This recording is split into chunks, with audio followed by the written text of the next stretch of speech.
we're going to show you how to score in the red zone. So when in the red zone, especially inside the 10 and in the 5, it's so hard to score, because the defense, there's a small area, so there's less room to throw to. It's hard to run because they can pack the box. So what I would suggest is when in the red zone, look for deep ins and deep posts to the back of the end zone to your tight ends or your receivers, because when they get to the back of the end zone, it's hard for zones to drop back and play them. So you can throw high points to them all day in the back of the end zone. I broke one down in my Panthers offensive scheme, so I'll show it again here. It's my favorite play in the red zone. Tight end attack, usually in the single back wing. You're going to want to put your tallest tight end there. Evan Ingram will work. I think he's only 6'3", but you generally want a guy like 6'5", but he will work. So I'm tight on attack, and then we'll just get him in a Tampa 2 here. So as you can see where Ingram is, what I'll do is I'll drag Ellison to take the user's attention if I can, and then I'll try to hit Ingram on the post. As you can see, just wait till you get cuts. Press LB, his receiver icon, to high point. No pass lead. Don't touch the left stick when you're doing this because it's just going to force bad throws. If you just hold LB and hold the receiver icon, you're going to get better throws, especially if you're using a good quarterback.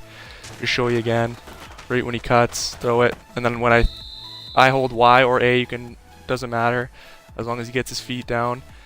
So that's one play to score in the red zone.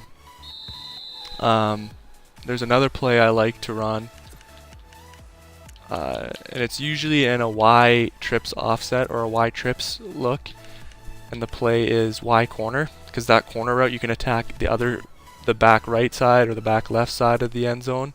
So here we'll come out in that popular cover 4, and for here I'll just smart route him. And he gets like in a good spot in that back corner. He gets in front of that far corner there. Just show it here. And you want to high point it as well. And sometimes obviously he's going to get, that cornerback's going to make a play. But a lot of the times he will open up back there, especially inside the 5. Just want to wait. That was a terrible pass. Try it again one more time. But this play does work because those 2 in routes kind of suck the corners down, and you can fit it in behind him usually like that. You didn't hold on to it, but that's what you want. You want him to get in front of the corner, make a play. So that's another option you have. I would say the deep post over the middle is a better option. Other options you can do, you can simply just run a screen pass.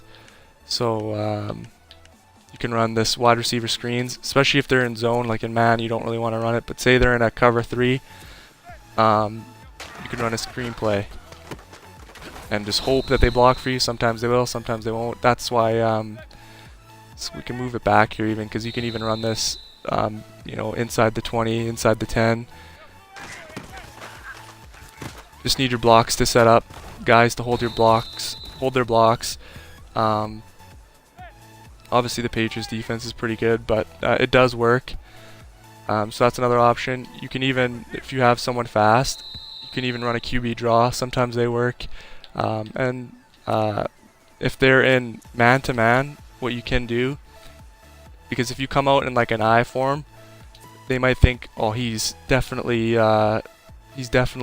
running the ball here. Let's stack the box. So say they come out in something like goal line, which I don't recommend as a red zone defense. Goal line, say they do, let's move it up here. Obviously a slant's going to work, and you want to put your best receiver there, and he should break free. Show it here, as you can see. Then when he cuts, obviously throw it, then hold possession catch, get him down. And then so that's another option. If they're in goal line, obviously a quick slant's going to work. And then finally, just run the ball. That works too. Sometimes you get lucky. Run draw plays, run shotgun runs, so they think you're passing, and you can hit them with a shotgun run. But I think the most consistent way to score in the red zone definitely is those high points, those high pointed ins or posts to the back of the end zone. As you can see from the video, a lot of the other things didn't work as consistent as those deep posts. So I think in the red zone you definitely want to look to the back of the end zone for definitely inside the 5. So that's going to conclude the video, guys. Hope you guys enjoyed. Leave any comments. Of course, like the video and subscribe. And I'll see you guys next time.